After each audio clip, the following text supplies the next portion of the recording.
Hey everybody, name's Josh, amateur call sign KG5PTT. This video I'm going to be showing you some of my favorite radios.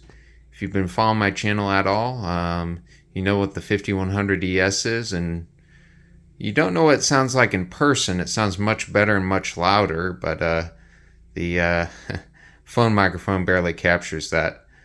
But yeah, in the ft5d, this is my new amateur built for amateur radio.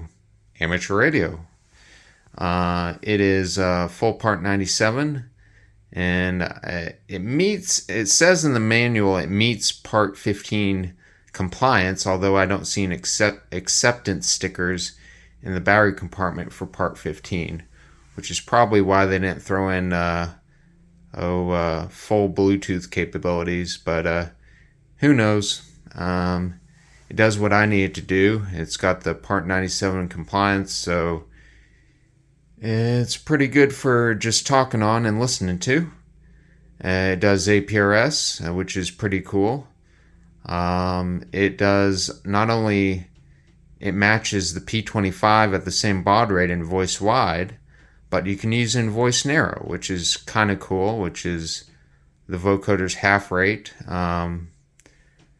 And that's good if you're, let's say you want to go in the hotspot and you're transcoding YSF cross mode, YSF to DMR.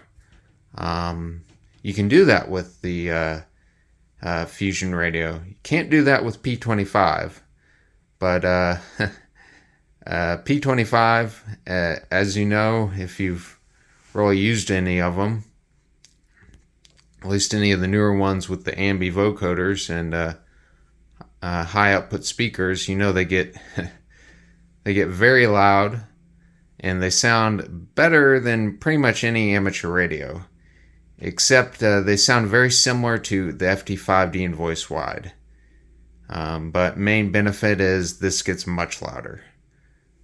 The one on the right.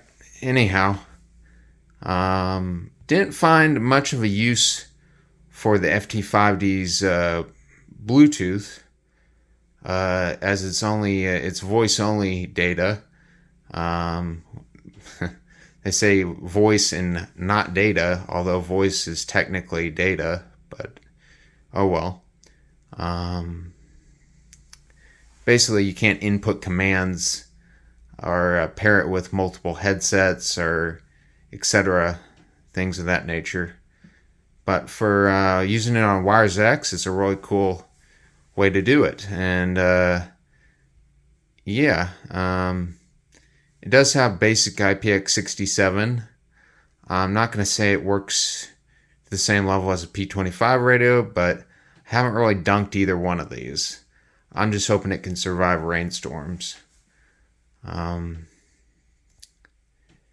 And the ft5d, another added feature that isn't, I believe, in this EF Johnson without you getting the hand mic, is a GPS. And either way, on the EF Johnson, you aren't going to be able to use the GPS hand mic over ham networks anyway. So it's kind of a bummer, but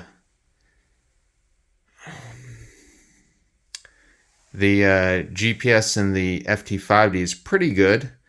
I don't think, but I don't know if it's dual frequency compliant, meaning you got your L1 and your L5, kind of like the new Garmin's or some of the new modules that they put in phones.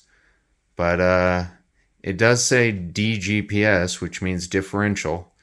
It's probably drawing from WASIGNOS, but if you know what that is, it just means you get a better correction to your GPS signal. What else? I think that's about it. Except, which radios do I like the most? It's hard to decide between these two, but as far as for hotspot use, I'll go with the P25, just because I have a custom network set up in my hotspot for that sort of thing. And for repeater use, I'll go with the ft5d.